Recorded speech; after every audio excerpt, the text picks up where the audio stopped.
Hello, everybody, and a very warm welcome to this lecture as part of the Asian Art Series for 2022, the series called Troubling Images.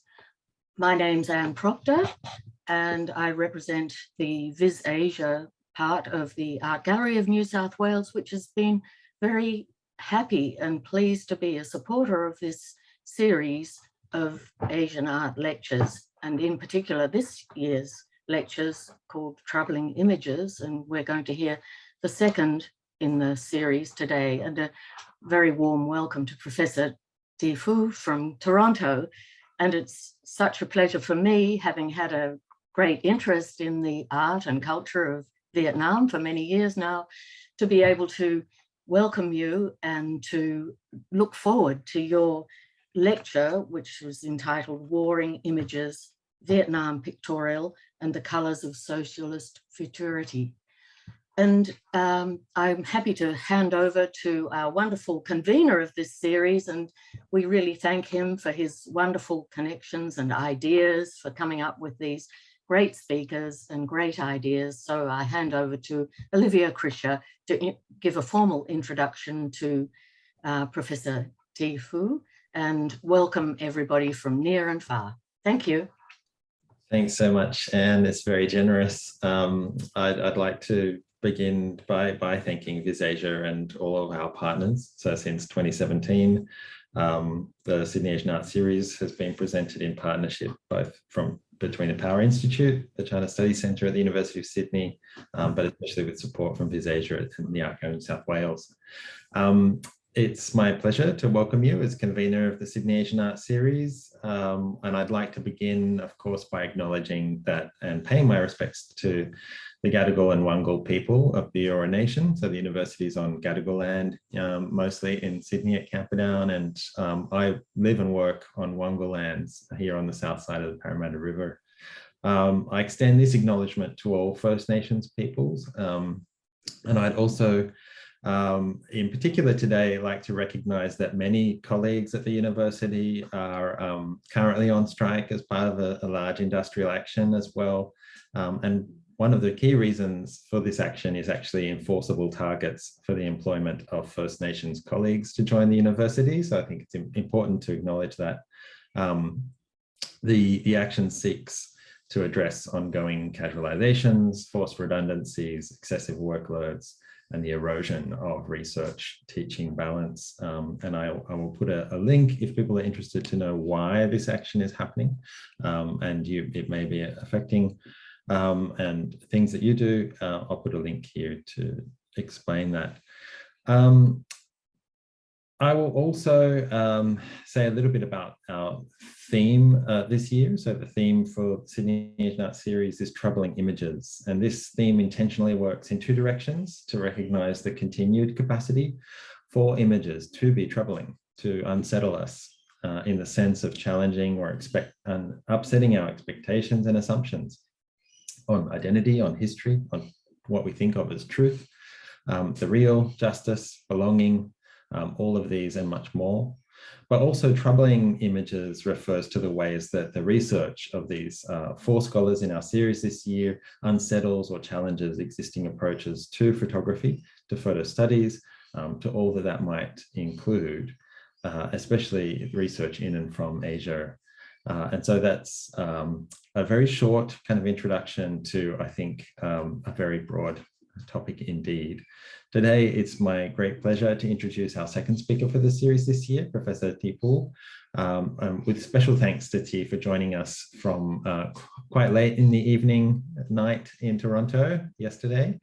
I'll briefly say that Thi Phu is Distinguished Professor of Race, Diaspora and Visual Justice at the University of Toronto. And she's also the author of many books. I'll mention only two of them here. Her seminal work, Picturing Model Citizens, Civility in Asian American Visual Culture, and her most recent book, which I think she'll be sharing some of this evening, is Warring Visions, Photography in Vietnam. Thank you, Thi, for joining us. It's wonderful to have you online in this way. I'm just really delighted to be here. Thank you for the introduction. Thanks. What we've been doing by way of introduction is actually having a bit of a Q&A to get things started, to get a sense of your research journey. Since our series in particular this year features 4 scholars working with photography, but all from different disciplinary perspectives, which I think says a lot about the field. So all of them are based, for example, including yourself, in different academic departments or schools, none of which is named photography. So none of them are in a department of photography or photography history. At the University of Toronto, you are, as I just said, the Distinguished Professor of Race, Diaspora and Visual Studies, which certainly, if people do look at your many publications, it sort of tracks very well against the sorts of disciplines in which you've contributed and continue to do so. But how would you describe what you do, and how did you come to work at the intersection of these, what people might think of as diverse disciplines? Can you say a little bit about that? That's a really great question. Every single year you have to write this research narrative, like how you arrived at where you are.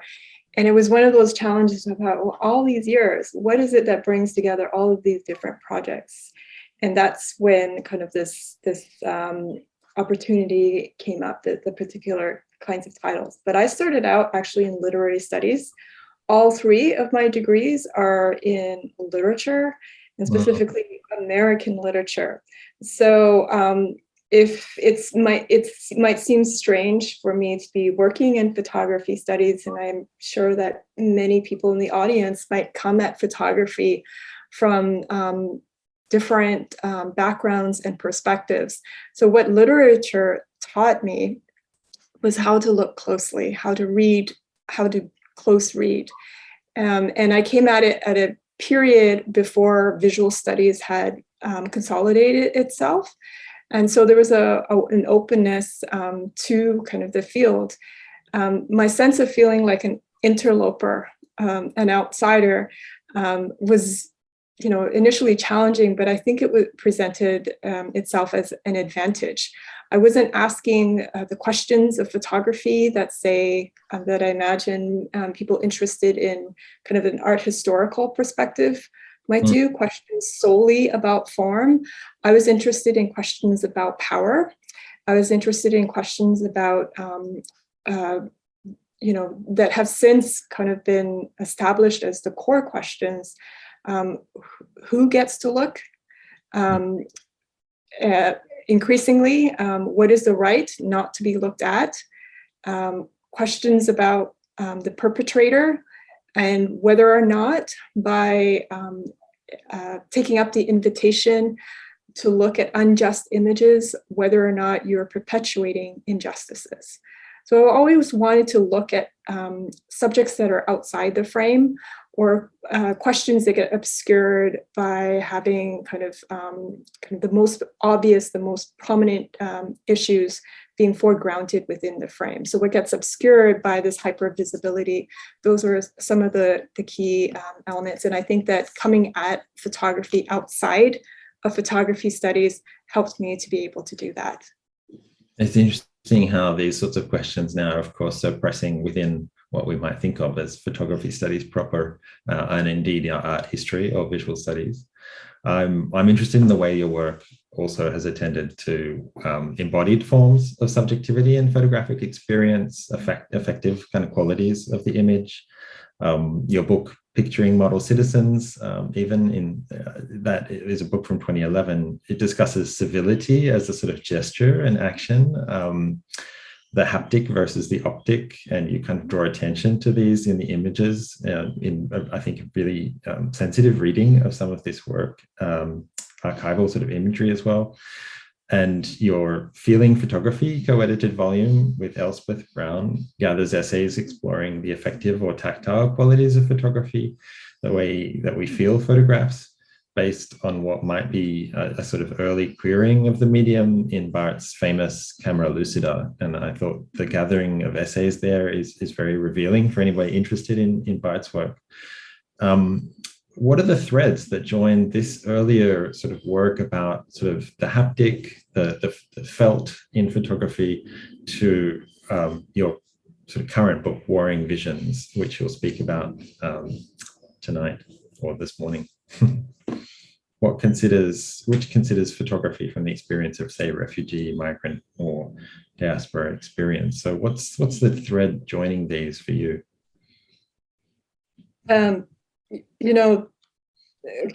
I can get at it from a very different perspective, like maybe from what's very evident from the first pages of my book, kind of the personal point of view that is that doesn't strive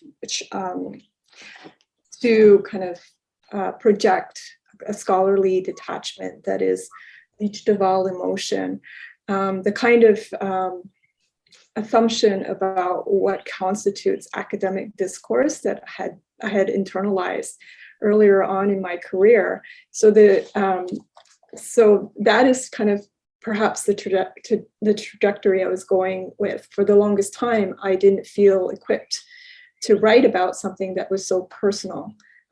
These experiences that touched too deeply, that left an invisible kind of mark on not just me, but so many people I knew, or a larger community that even if I didn't personally know, I felt like I somehow understood. That was my personal motivation too, for kind of turning to feeling when it comes to photography. It seems to be so self-evident now that photos are kind of marked by our deep attachments to them, even if it's an attachment of disavowal, right? Like a rejection of it. But at the time that we were working on that project on feeling photography, the people that we invited, they were either affect studies scholars who said, no, we don't work on images, we do not work on photography, or photography studies scholars who said, what is this affect stuff? Isn't it like a scholarly fad? I don't know how to do this.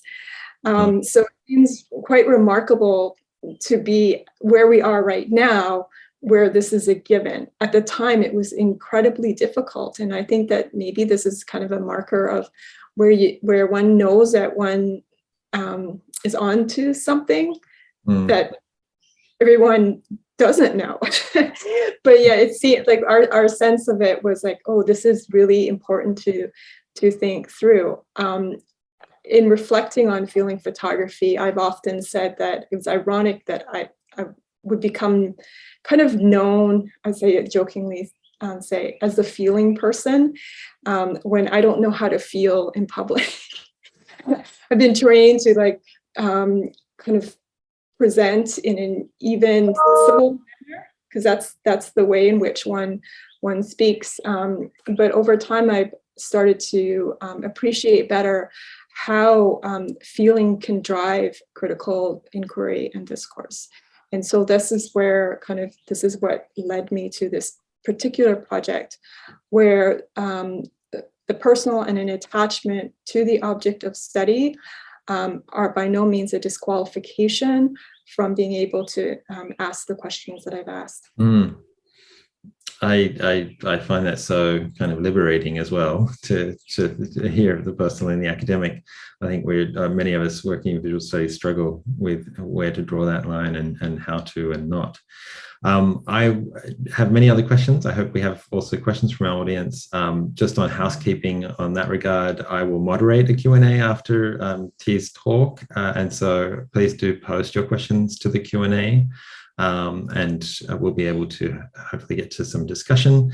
And with that, I'll invite you to bring up your slides, T, and start your presentation. Thank you so much again. Okay, there we go. And thanks again so much for inviting me to this series. I'm thrilled to have this opportunity to share my book and look forward to having a stimulating discussion. So I'll just get started right off.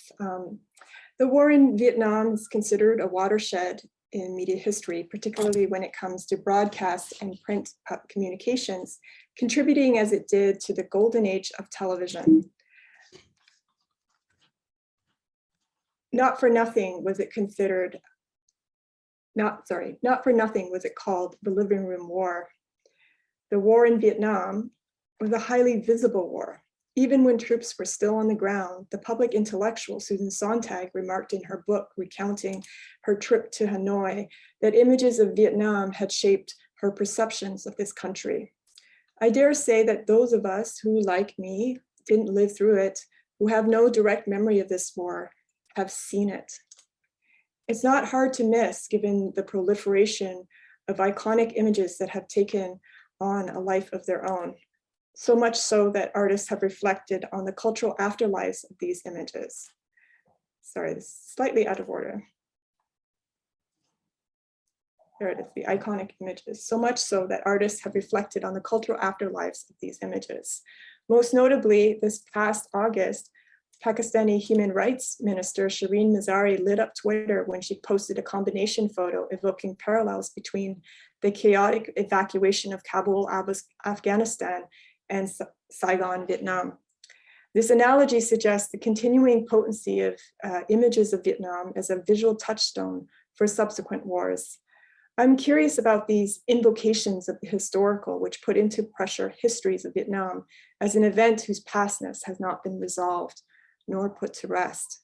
You might think of the analogy here as operating with a rhetorical force of déjà vu, dislodging assumptions you might have about the fixity of an image in time. For more than 2 decades, I've been thinking deeply about photographs, who makes them, who owns them, who sees them, where they go, who resurrects them, and for what ends.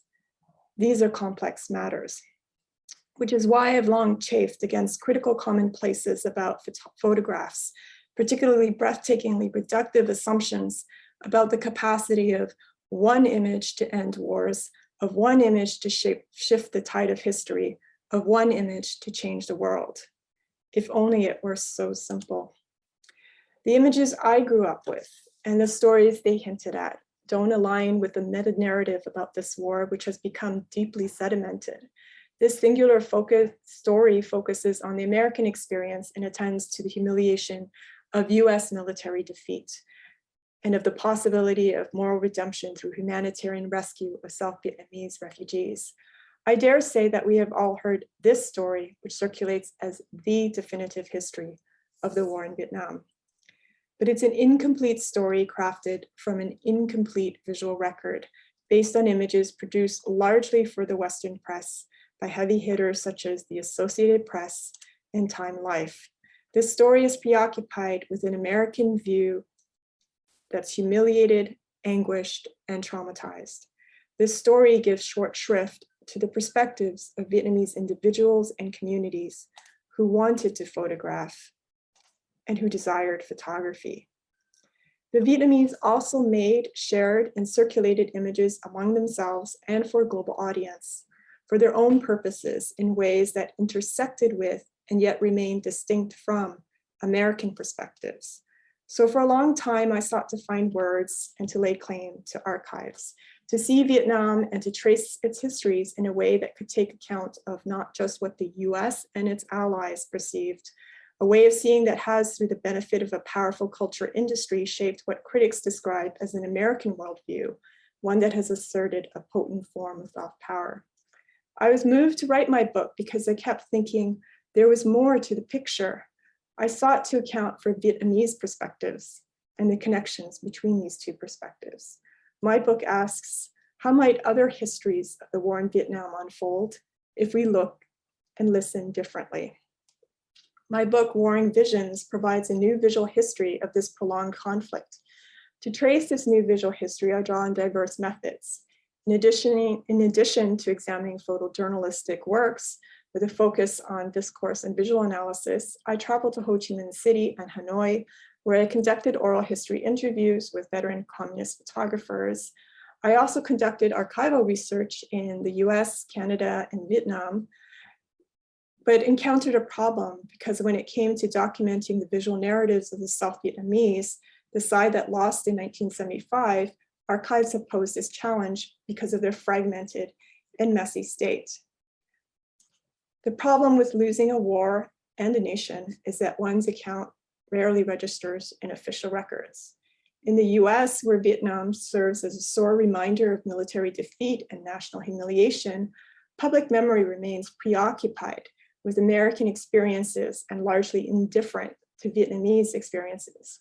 In the Socialist Republic of Vietnam, established after the end of the war, the South Vietnamese side of the story fares no better. Indeed, the very existence of South Vietnam is expunged from public records so thoroughly that the cemeteries honoring the South Vietnamese soldiers are neglected and even vandalized, which is why I turned to personal collections, vernacular materials, discarded and unclaimed works, commonly known as orphan images, which provide one way of addressing this archival challenge. And this is one such album that I found. This method is akin to what Margaret Hillenbrand and others have described in the context of Chinese visual history as garbology, a deep dive into the lost, the discarded, the expunged as a means of excavating that which has been obscured in official histories. Drawing from careful examination of these disparate methods and analyses of wide-ranging resources, my book develops the concept of warring visions to shed new light on the visual culture of war, as seen from the other side. It does so by expanding the limits of the critique that focuses solely on the framework of genre. Beyond simply illustrations of war, I consider war photography to encompass the ways that communities engage images in symbolic combat. Warring visions form part of an arsenal of soft power. They serve as a strategy for peaceful reconciliation, and they provide a means of quiet resistance. Just as importantly, the concept of warring visions reveals how Vietnamese communities deployed images to secure the moral resolve, political allegiance, and cultural memory of viewers. Warring Visions explores Vietnamese photographs produced by dispersed communities in North Vietnam, South Vietnam, and across the diaspora. Warring Visions denote how Vietnamese communities actively enlisted images to project aesthetic and ideological positions, the stakes of which were nothing less than legitimating competing claims to the nation. Warring Visions also examines the side represented by South Vietnam, whose perspectives can't be simply subsumed within the US worldview, despite its allegiance and alliance with the US. Warring Visions draws on different forms and traverses manifold genres, including propaganda and photojournalism. And in my book, I detail the material conditions for the production of, in this case, North Vietnamese images, the routes that these images traversed, and the impact of their circulation nationally and globally. I trace the emergence of the symbol of the revolutionary Vietnamese woman and the routes of the global circulation of this symbol, with a focus on the contest for control over its meaning among opposing groups in Vietnam and its subsequent appeal for members of the North American women's anti-war organizations. These organizations were especially responsive audiences for the outreach activities of the Vietnam Women's Union, despite the contradictions in their positions with respect to war, which few, if any, members of the North American women's activists notice. I was especially intrigued by the potentially productive misunderstandings between a socialist way of seeing in Vietnam and a broadly leftist sensibility that developed in markedly disparate contexts, even as adherents pledged solidarity with the anti-war cause. My exploration of the symbol's varied permutations revealed how the revolutionary Vietnamese woman contributed to what I call socialist ways of seeing, which shifted in response to diverse contexts. In charting the circuits of influence, I show how in the course of visual exchange, the symbol became a key arsenal in the warring visions of opposing and allied sides, which conscripted the cause of women's emancipation for political objectives that didn't always align. In the book as a whole, then, I consider the significance of visual exchanges in bringing together diverse ways of seeing and in laying bare the tensions between them. One of the core concerns in the book is also with photography's temporalities and its implications for kind of this visual history that I'm mapping out. So in the rest of today's talk, I'll actually get to what the title promises. I turn to the temporal dimensions of photography in greater detail. Doing so will lend greater insight into the cultural function of communist photography. Although it's long been assumed that photographs document the past as it was, critics are increasingly acknowledging its multi-temporal dimensions. Photography doesn't just invoke that which was or what has been. Photography also projects desires and aspirations. It invokes visions of foreclosed futures in the case of communities that cohere ironically in the wake of irrevocable loss, my chapter on, as I show in my chapter on reenactment photography and the South Vietnamese diaspora. It even conjures forth futures that have yet to come. When I looked closely at North Vietnamese images, I was surprised to see that communist photographers sought not just to document the war as it unfolded, but also a socialist future. Many of these images invoke a subjunctive mood, disclosing not so much what is, but what is wished for. On May 7th, 1954, the Viet Minh defeated French troops at Dien Bien Phu, a stunning upset that ended the First Indochina War and marked the beginning of independence from colonial rule. That same year, on October 15th, Vietnam Pictorial printed its first issue, just 5 days after the liberation of Hanoi. With the waning of French colonialism and the rise of US imperialism, the architects of the newly formed Democratic Republic of Vietnam sought to create a socialist vision of a prosperous future, what I am calling Socialist Futurity, which at a time of division and escalating violence was still to come. Socialist Futurity designates the aspirations of the nascent revolutionary state. The North Vietnamese sought to call forth a future of technological progress, economic prosperity, and cultural renewal. Vietnam Pictorial provided a means for the state to form a vision of futurity as part of an overall effort to develop and disseminate socialist ways of seeing.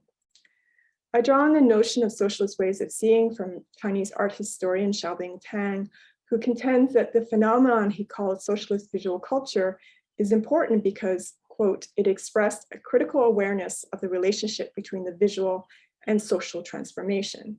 Tang counters critical commonplaces about Chinese socialism as an undifferentiated monolith modeled on Soviet socialist realism, positing instead that visual culture produced socialism by making values and ideas visible and accessible for the masses.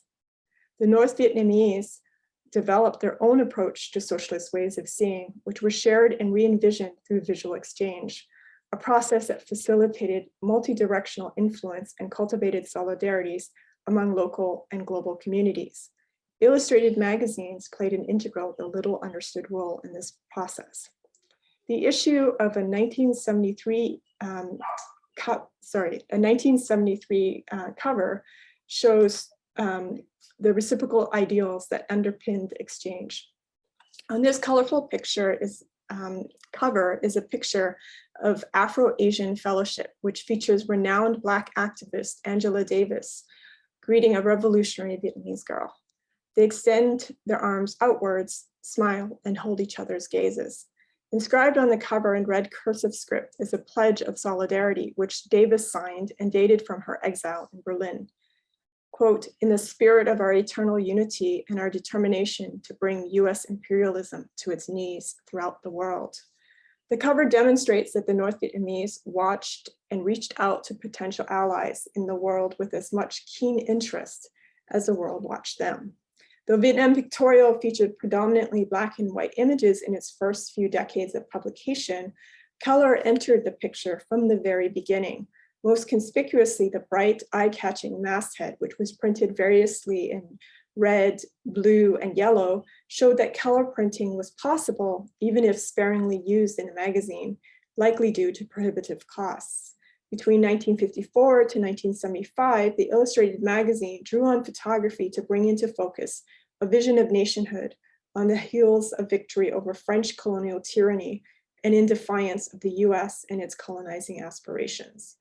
With the inclusion of color on covers and occasionally within the magazine itself, Vietnam Pictorial enhanced its cultural mission, projecting a socialist future that could be realized, at least imaginatively, through its fanciful coloration. Colored photographs evoke the style of painted photographs as a way of merging two temporalities, an idyllic, mythologized past, and an idealized socialist future, and of aligning the realism of photography with the fantastical contrivances of propaganda posters. Images anchor this past and future firmly, if dreamily, within the indexical reality effect of photography. Understanding the significance of color images in Vietnam pictorial first requires situating this phenomenon within a broader history of color printing in illustrated magazines. Though illustrated magazines emerged in the 19th century, color images only became a prominent feature later in the 20th century, thanks to the introduction of the four-color printing process in 1934, which enabled faster and more economical color reproduction. But readers had to learn how to see color. Life magazine charted the way by selecting images of fine art for color printing, attesting to the magazine's desire to democratize high culture by edifying and elevating the masses. The realistic, because colorful rendering of art served another function, however. Through this means, Life commercialized fine art. Given its dependence on subscriptions and ads for consumer goods, it is hardly surprising that the magazine espoused consumerism, an ideology compatible to, rather than at odds with, its appreciation of fine art. In crafting a commercialized form of visual literacy, Life contributed to a system of print capitalism in which it was integrally embedded. Starting in 1941, Life began commissioning color photographs of war. The publication of war images in color within mainstream illustrated magazines was meant to render scenes of distant violence with sharp clarity. I apologize, I don't have the images of Life on the slide, but you can just picture it in your head, I hope. While the realistic effect of color printing might enhance the news value of photojournalistic images, the discourse of realism as invoked in Life is inseparable from the concerns of print capitalism. By the time that the war in Vietnam escalated in the 1960s, illustrated magazines in North America faced tremendous pressure from television, which by then had become the preferred source of news for American audiences. This development resulted in plummeting subscription and advertisement rates. To compete with television, which usually ran black and white footage, Life magazine published its first color combat photo essay in 1963, accompanied with an editor's note boasting that, quote, "Back came this week's picture showing as only color can, the blood and mud and savagery of this war." War photographs included in American illustrated magazines, such as Larry Burroughs' famous 1963 photo essay, claimed a heightened realism to challenge the verisimilitude of visual reporting. Depicting the setting in which the rich greens of the lush jungle setting against a brown palette that captured the muddy terrain with striking vividness, the color spread sought to represent the war in more realistic ways than black and white images could convey. Vietnam Pictorial's use of color challenges a critical commonplace that color reproduction constructs a visual literacy aligned with consumer realism, arguably a characteristic feature of 20th century print capitalism. In contrast to Life, Vietnam Pictorial operates instead within a system of print socialism, alongside, for example, USSR Illustrated Monthly and China Pictorial. Like these state-run magazines, Vietnam Pictorial depended on neither subscriptions nor advertisements for its operations. The few ads that appear in early issues promoted goods produced through state enterprise instead of private corporations, demonstrating that the illustrated magazine's raison d'etre was political persuasion or propaganda, which in North Vietnam was by no means pejoratively construed as it was in the US. Stylistic influence further suggests that this visual exchange, as evident in a cover from a 1956 issue, which depicts a sculpture similar to Vera Machina's Worker and Coal House Woman that had been displayed as part of the Soviet pavilion at the 1937 World's Fair in Paris. We can glimpse further similarities in socialist ways of seeing. Though Vietnam Pictorial generally employed geometrically uniform layouts, it evinced little of the playful avant-garde experimentation of its counterparts in Germany and the Soviet Union, Two exceptions stand out. The first is a cartoon from an issue first printed in 1969, which mocks South Vietnam's three leaders, Nguyen Cao Ky, Nguyen Van Thu, and Tran Van Huong. In this crude drawing, the heads of the three South Vietnamese heads of state are pasted on top of almost identical torsos suspended in a box, fixed and moved only by strings pulled by the crooked hands of an American puppet master. The crude visual pun invoked here, with heads of state reduced simply to heads atop manipulable bodies, would not have been lost among viewers, given that the illustrated magazine was published in English and thus circulated in the English-speaking world. Montage is a technique used with notable effect in the second story about American prisoners, pilots shot down in the midst of reconnaissance missions or bombing campaigns. In this 1968 story, the pilots' heads are cut from larger photographs and pasted together in a chaotic fashion alongside the identifying markers from their downed planes.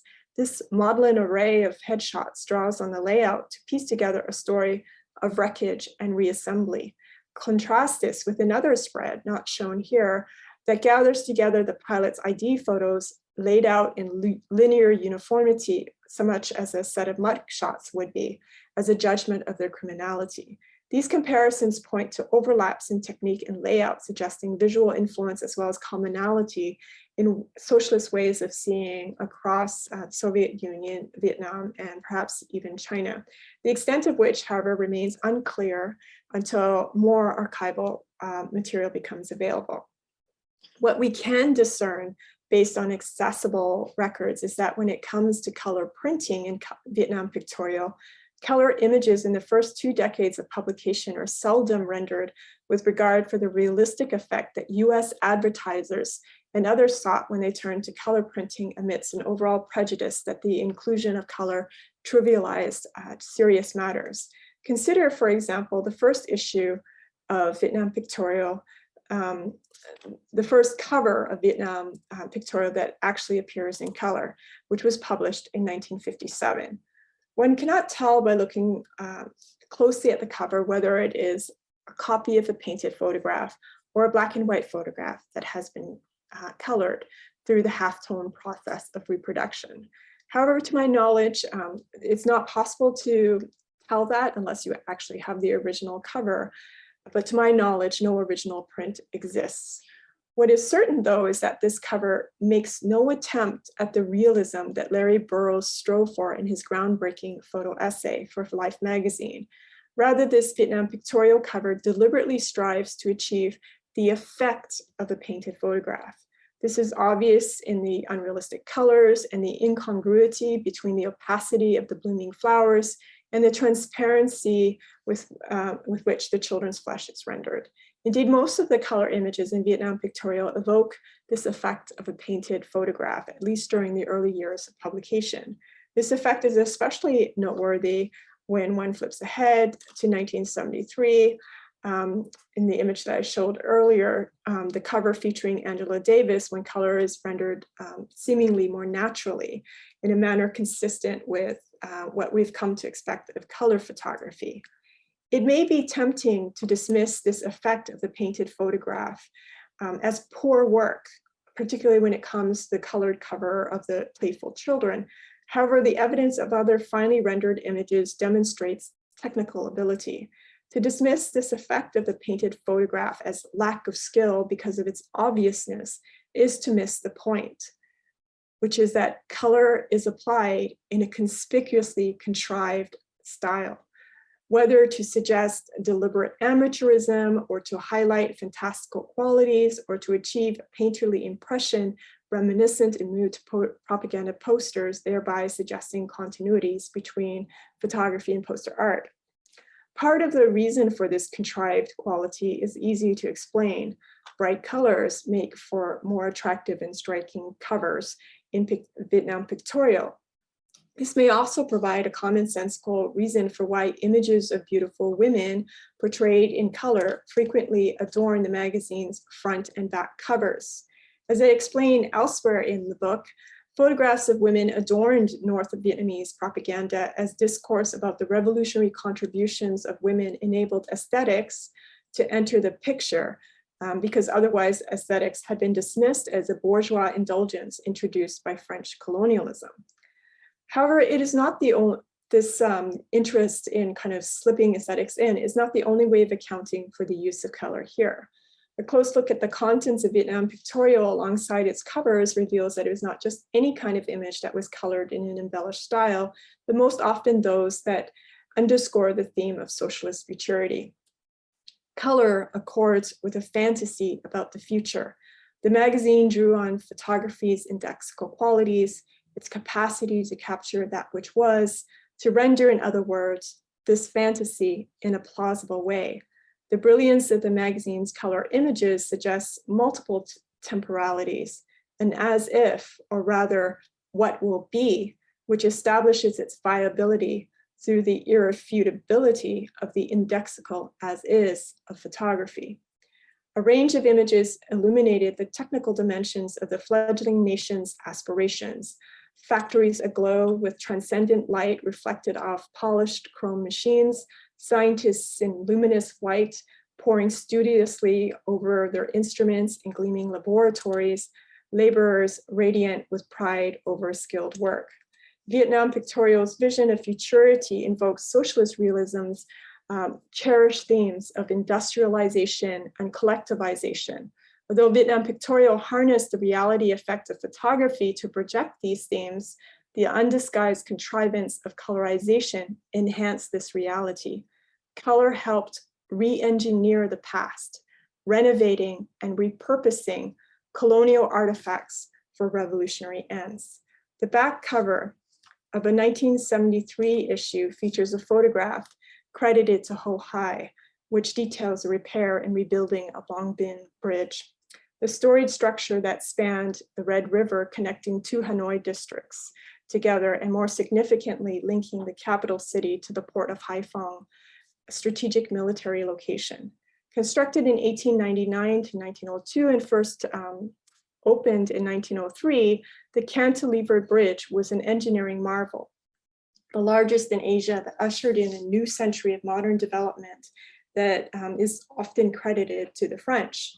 Until 1954, the structure was called the Paul Doumet Bridge in honor of the French, the Governor General of French Indochina, who then became French president. With its renaming after the defeat of the French, the Long Binh Bridge symbolized a newly laid track to a different socialist modernity.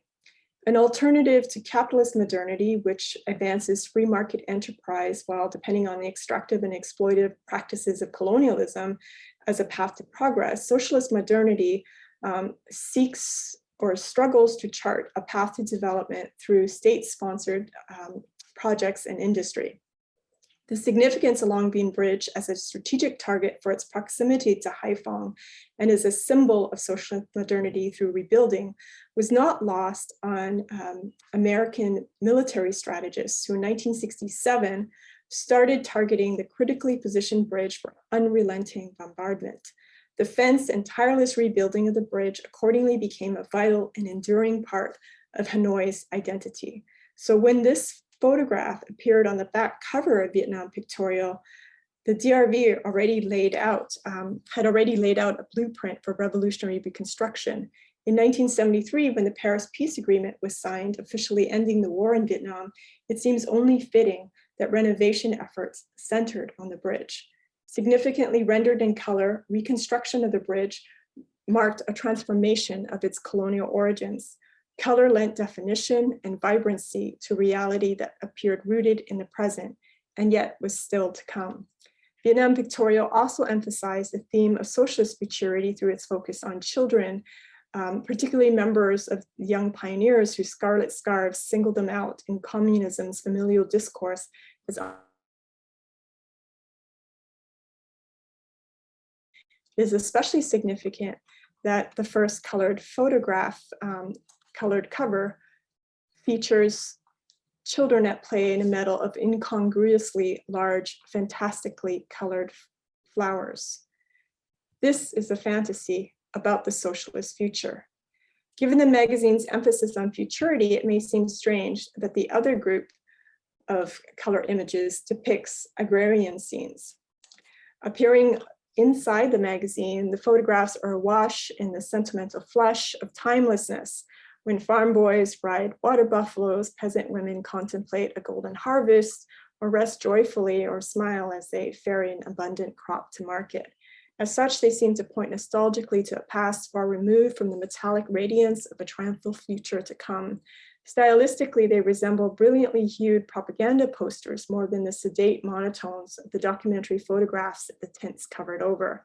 Although these traditional subjects might appear quite different in style from the images of industry, which are ostensibly more straightforward markers of modernity, both function in a similar way. Whether signifiers of the traditional or the industrial, such images are meant to call forth a new day. If we look more closely, we can grasp how agrarian scenes serve as a foundation for socialist futurity. Nostalgia, according to cultural critic Svetlana Boym, looks to the past to discern the future, or she puts it, quote, nostalgia can be retrospective, but also prospective. Fantasies of the past determined by needs of the present have a direct impact on realities of the future. Within an economy that then, as now, depended on agrarian production, such bucolic scenes idealized rural life and glorified peasants and their contributions to revolutionary efforts. Likewise, images that appear overcolored and merely ornamental turn out to mythologize history. Take, for example, a color photograph that depicts women picking lotus flowers in an impossibly lush setting, which is rendered with little regard for verisimilitude. The lotus flower is a decorative element of Vietnamese art with special meaning harkening back to the Le dynasty in the 1st century. At a time when Vietnam was at war with China, Emperor Le dreamed of a lotus in the lake and built the famous one-pillar pagoda in Hanoi to symbolize his dream that Vietnam had been blessed by Buddha and was thus able to withstand imperial invasion and maintain the nation's independence.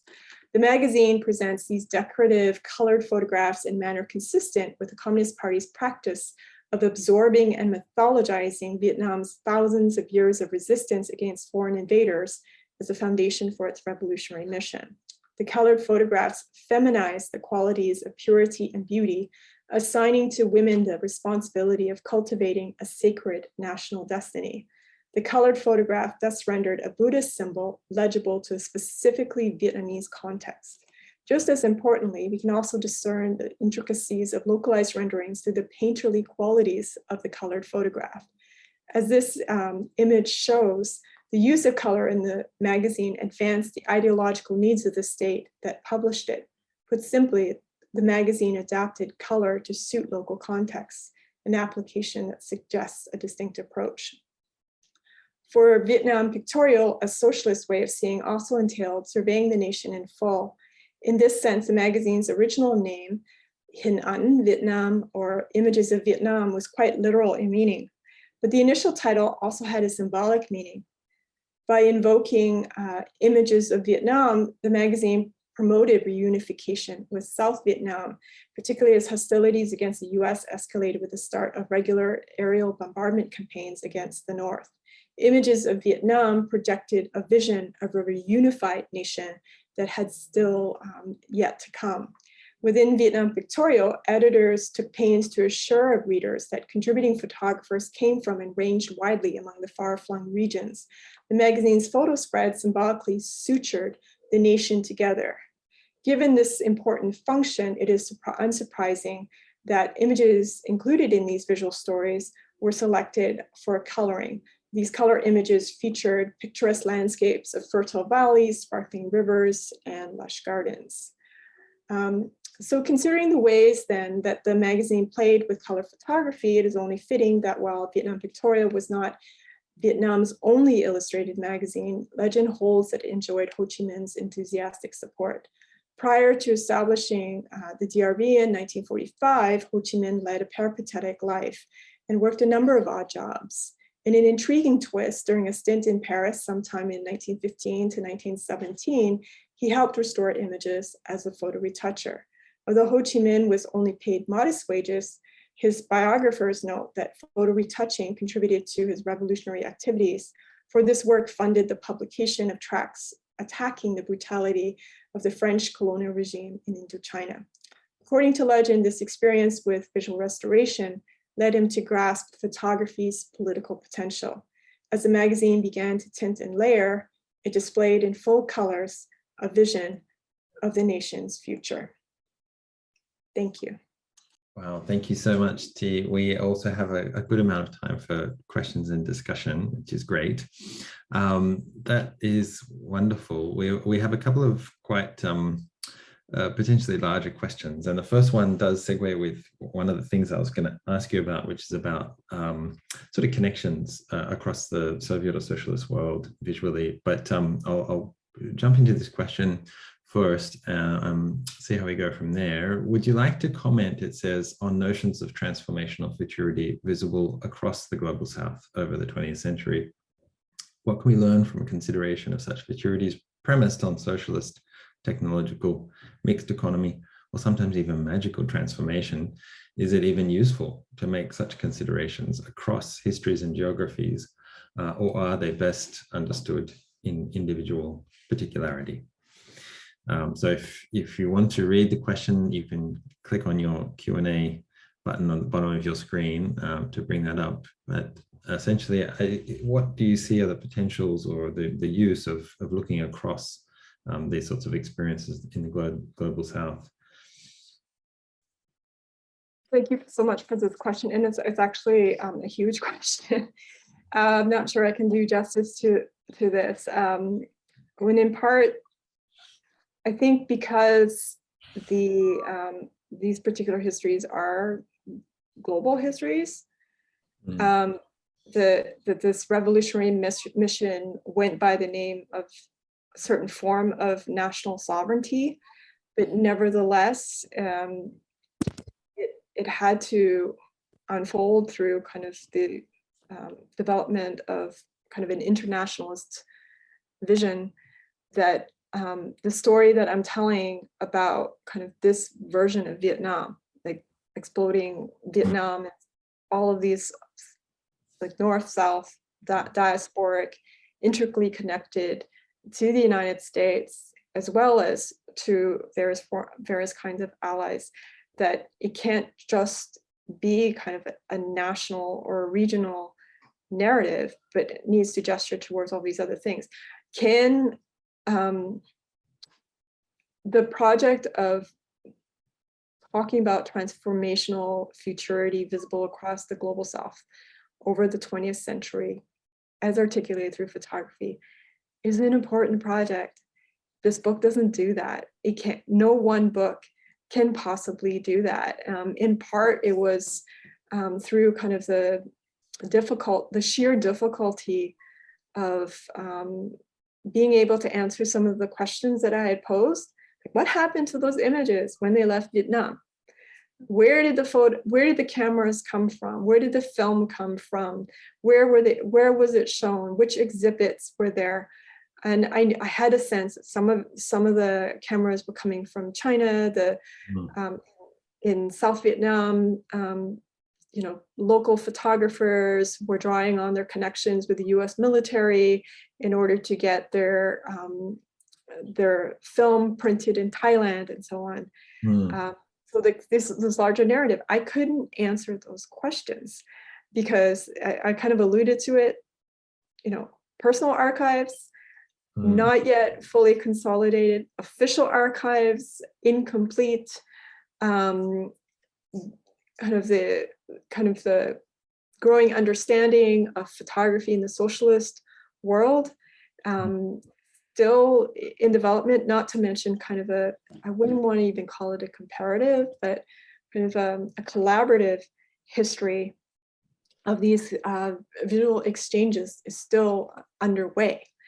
And can I ask you then, just to sort of segue into the next question as well, you're talking there about the comparative, even if it's fledgling, what sorts of connections at an official level, let's say, have you come across in your research? You pointed towards the Soviet Union and China, I was curious, are there connections beyond that? For example, I know that there's, in other areas, or even in the visual arts, there's also interesting connections to, say, East Europe, which of course has always been a place where photography has a long, rich history as well. I wondered, even in the socialist world, have you come across these sorts of connections as well? Is that something that you've been looking at? I think that the next book was actually trying to do exactly that, Cold War camera. It's still not quite there. I mean, in the oral histories, I did encounter these photographers that were trained in the North to become photojournalists and to create work for the Vietnam News Agency, spoke about how their earlier generation, they had received training from East Germans, but no one could tell me who the photographer was.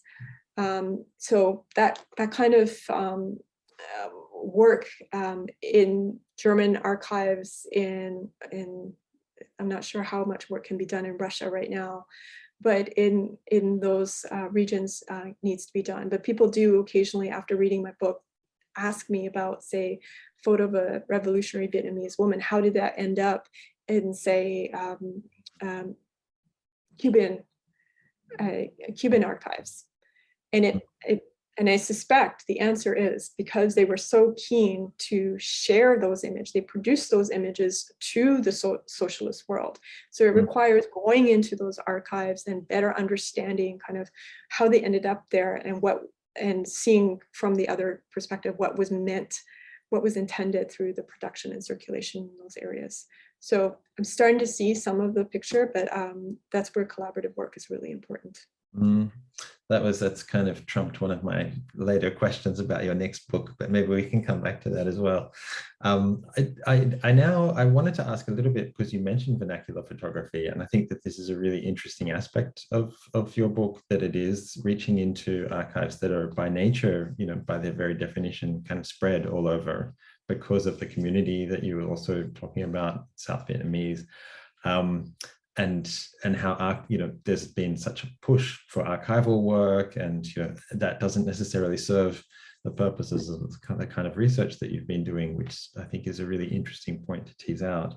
But can you tell us a little bit more about the people whose albums you were looking at? And this, what sorts of people have these albums and made these albums and took them with them elsewhere, or have kept them in Vietnam? And I'm asking this with a view also to the next question, which is asking a little bit about informal photography groups. So I'll leave that aside for a moment, but can you tell us a little bit about the people you're working with who have these vernacular photographies and albums that you have referenced in your book?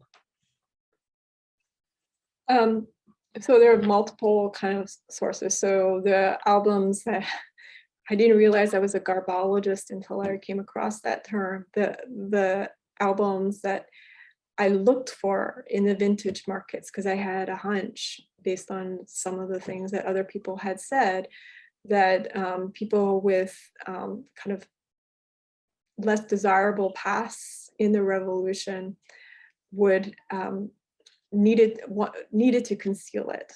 And so where would they appear? And the work of artist Dinh Q. Lê demonstrated that it was there. So I thought, okay, well, what actually was there? By the time I came across it, I mean, the shopkeepers were well aware of this desire to collect, and on the part of tourists, on the part of people who were really fascinated with this war.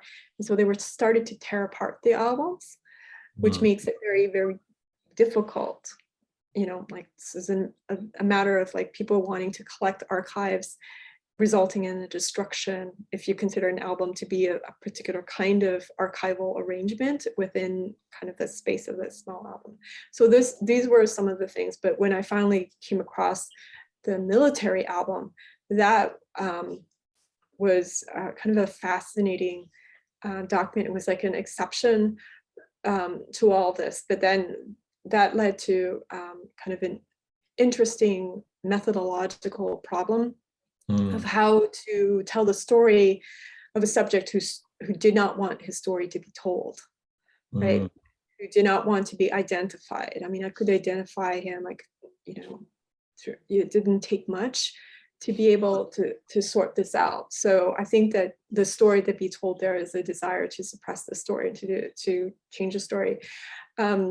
So that led to kind of another side project, the family camera project that I did, not a side project, another project that I did, which was a family camera project. There was a public archive, and I think in Australia you have a version of that in the 1980s, collecting family photographs and oral histories to tell new stories about the nation. Very similar. We had a conference. We had the organizers of that particular archive, the Victoria archive, that came to Canada to speak about their project. So my colleagues came at it for different reasons. They were interested in broadening the history of photography. I really wanted to kind of find visual evidence. I wanted to be able to find kind of evidence that would back up the hunch, or that would kind of dispel any erroneous assumptions that I had about what people decided to keep, what they decided to throw away, and why some people had nothing. And so, so some of the collection, one of the richest donations was from a family whose mother was an avid amateur photographer who was extremely talented, and that was where we started to understand kind of who managed to get cameras in the 1960s and 1970s, and where they were coming from, like from the PX, and from connections with the US military. That's how they were able, some people were able to get color film printed. And it was through kind of looking at ordinary photos that I started to better perceive how important it is to tell the story about how war is an experience also of ordinariness, of banality. That actually directly connects to one of the questions here about informal photo groups. So you mentioned, this a little bit in your response just now, and the question asks, if there may have been any informal photo groups active in Vietnam, and if they had any connections to official practice. That's kind of one part of the question, but then it goes on to say, do you consider these informal photography or amateur practices were perhaps also informed or influenced consciously or unconsciously by what you've called the socialist way of seeing or socialist futurity? Is there connections there? Can you comment a little bit about what you've pointed to just now as a sort of amateur practice? You're talking about, I think there definitely were photographic organizations, amateur organizations that operated both in the North and the South. I encountered challenges speaking to those organizations about their experiences during this period, because especially in South Vietnam, where they said, well, we're not going to talk about kind of where we fell in, with respect to kind of this war. We don't talk about that here. I was told that in the North, the amateur organization that is most established, its name escapes me right now, that they were in the midst of preparing their own history. But several years later, after I checked in, they hadn't yet compiled this history. So was it influenced by socialist ways of seeing? I think that what I've seen so far, a lot of it was kind of informed by a desire for kind of to reconcile, I guess, the aesthetic lessons of kind of a French style with kind of the contemporary moment. The socialist ways of seeing had to do for me with the legacy, the attempt on the part of the veteran photographers that were still alive at the time that I was doing the study, to preserve their legacy. Mm. It's very interesting to hear that there are sort of organizations, let's say, and it's something I'd love to follow up on if we have time at another time, because I'm thinking about the context I'm more familiar with in China, where it's very difficult to have anything sort of organized at a similar period. It's all very sort of furtive, let's say. There are a couple of questions, one in the chat and one in the Q&A, that point again to this issue of the potential influence, or direct or indirect, between different parts of the Soviet world, let's say. So in the chat, there's a question about, has any work been done on the links between Vietnamese visual culture pre-1975 and direct Soviet influence? Is it more a sort of passive absorption, or was there direct kind of instruction? But in the Q&A, there's also a question that points to a different part of the Soviet world, where the question says, it's framed more in terms of socialist iconography.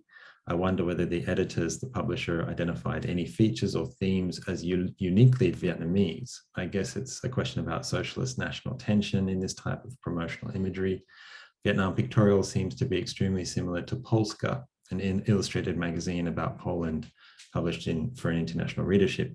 And I too, watching your presentation, was thinking, China reconstructs, China Pictorial, but also China reconstructs, even in terms of the format of the magazine. So having, these back pages where you would have these images of industry and so on, and that's always where they seem to appear, which are very different to the approach to the front of the magazine and so on. So even down to the format, there seems to be a certain visual language. Have you looked at that? What can you say about these sorts of questions, which obviously are on people's minds about the interconnections?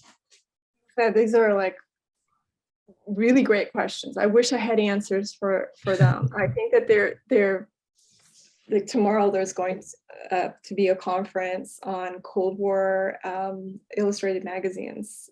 It's held in Germany right now. My understanding is that the work, the scholarship is still kind of building on this. I mean, it was basically from like working with Vietnam Pictorial and initially sharing kind of this research with people who said to me, well, this looks a lot like these other illustrated magazines. And it surely cannot be an accident that there's like such a similarity, that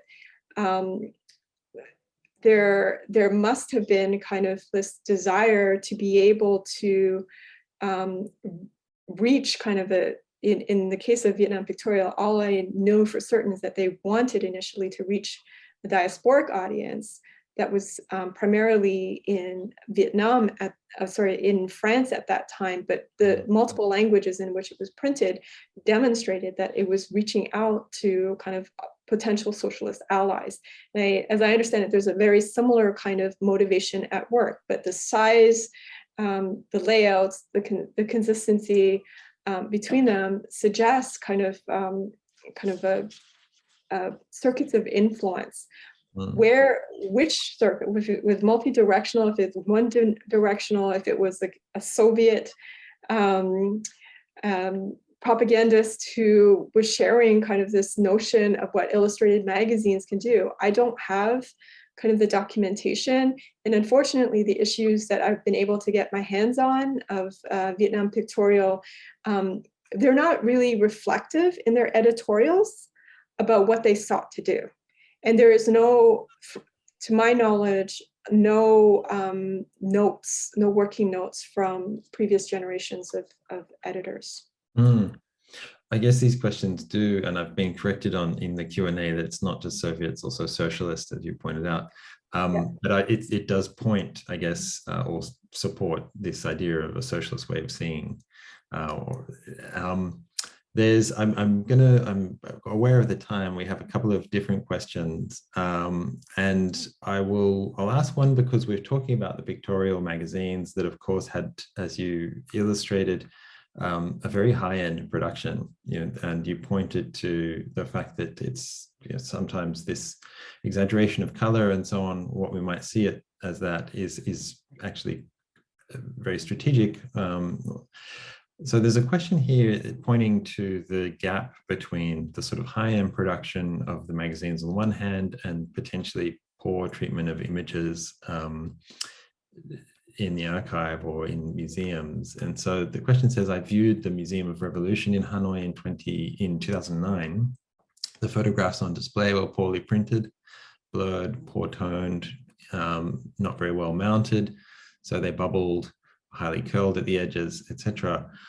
Why is or was there such a gap between the sort of excellent presentation of motivated propaganda photographs in reproduction, but an apparent lack of interest in the technical presentation of actual historical photographs, probably very significant photographs in such a museum? Is that something that is that a generalization that can be made? Is that something that you've come across, or is there a difference in time? What do you make of that kind of discrepancy, let's say? I have like a very fragmented answer, or the impressionistic answer. So first, the people who first encountered, I don't like the language of discovery because I find it extremely, exploratory, you know why I don't like it. But the people who first kind of brought kind of the other Vietnam, that's the title of their work, to light, were the same photo editors who, and they were very kind to me too, in kind of the initial stages of this research. Very same editors who first encountered the S21 photographs, Tuol Sleng, right? So they were the ones who went into the archive, to the Vietnam News Agency archives, and the story is always like, I discovered it, I found it, it was in terrible condition, I cleaned up the negatives, and I did this wonderful print of it, right? So I'm personally cautious about kind of assigning kind of a naivete about archival preservation to any institution. I think about it in terms of resources. Because if you work in Archive 1 or Archive 2 or even a V&A, the power cuts out and there's not air conditioning,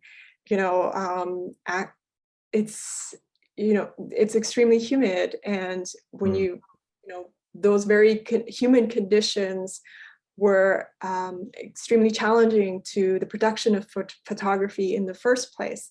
So I don't have like a definitive answer, but I would wager that some of the difficulties in terms of the presentation of these the reproduced images in the museums, which themselves are not temperature controlled, would make it very difficult, even if you had a great print to begin with, to maintain that quality. And I know that because we were trying to do an outdoor exhibit in Guatemala, and quickly the archivist who was helping to prepare it for me made it very plain that we couldn't do what I naively imagined we could do without tens of thousands of dollars in order to mount it and to deal with the conditions themselves. So the V&A at this point understands kind of the value of their images, and unlike the first generation of photo editors, the ones who discovered this material and reprinted it, they're not going to let you touch their negatives. They won't even scan it for researchers. What they will do is do a print reproduction, because they're very careful about kind of with scanning, you can always reproduce it, and then people would exhibit the material, because once you leave Vietnam, there's nothing they can do about that. So they understand the historical value.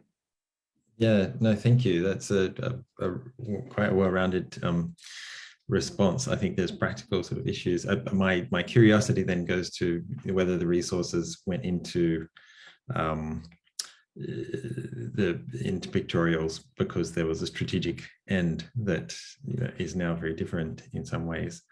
I'm for photography. Sorry, I didn't mean to talk over you, but my book was talking about how they had whatever cameras they could have, very limited amount of film, no flash photography, no telephoto lens. So it was the conditions of deprivation that were pronounced at the very outset. And so the quality of the images were in spite of the resources that they had. Right. One last question, which is a different one, I think. Have you encountered representations of minorities in Vietnamese pictorial? And I can't tell from your slides if that's something that you have come across already. Was it primarily a kin-centric social futurity? Is that something that you address in your book? Yeah, there were ethnic minorities there, and it was part of, that was a part that I had done at greater length, but it was kind of part of the argument about doing a unified, projecting a picture of a unified Vietnam. So to portray kind of the ethnic minorities in the highlands, for example, in their traditional clothing was not only just a means of kind of introducing kind of aesthetic value to the illustrated magazine, but also to demonstrate kind of the kind of multicultural qualities of the unified Vietnam. But it was primarily kin-centric, as the state generally is. Yes. I'm conscious we're going a little bit over time, but I think we've had a quite a rich selection of questions, and I really appreciate your generous answers. I will, on behalf of everyone, thank you once again for making the time, particularly late in the evening from where you are. It's fascinating to hear more of your research here. I will remind people that we do have a roundtable discussion at the same time next week. So for those who are joining, I didn't say in your introduction, Tiful, he is also an editor of Trans-Asia Photography, the leading journal, I think I can say, in the field. And next Thursday at this same time, we'll have a roundtable with Tiful and her co-editors, Gui and Dipali Devan, who'll join us in conversation talking about the contribution of TAP, as it's known, TAP, to the field. So if you can, please join us for that as well. Once again, thank you so much, Tiful. Thank you. So the other session, is it in this room or is it another link? There'll be another link. Just check your email. It should arrive right now. Bye, everyone. Thank you so much for the great questions. Thank you, everyone.